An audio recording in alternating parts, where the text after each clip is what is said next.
Hi friends, welcome to సాత్విక kitchen and vlogs. మీ మనసు ఎప్పుడూ ప్రశాంతంగా ఉండాలంటే ఈ విధంగా చేయండి. వచ్చిన ప్రతి అవకాశాన్ని కూడా సద్వినియోగం చేసుకుంటే చాలా మంచిది. కష్టాన్ని చూసి పారిపోకూడదు. జీవితంలో ఎప్పటికీ కూడా ఆనందంగా ఉండలేరు.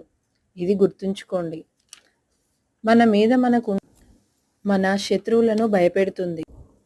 అదే మన మీద మనకుండే అపనమ్మకం శత్రువుల యొక్క బలాన్ని రెట్టింపు చేస్తుంది.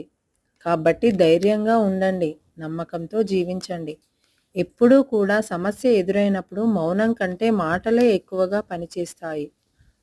అనుకున్నప్పుడు మాత్రమే మనం మాట్లాడాలి. అర్థమైందనుకుంటా. ప్రశాంతంగా ఉండాలి అంటే ఇతరుల తప్పులను చూడకండి, బదులుగా మీ సొంత తప్పులను చూసుకోండి. వీడియో నచ్చినట్టయితే సబ్స్క్రైబ్ చేసుకోండి. Thanks for watching.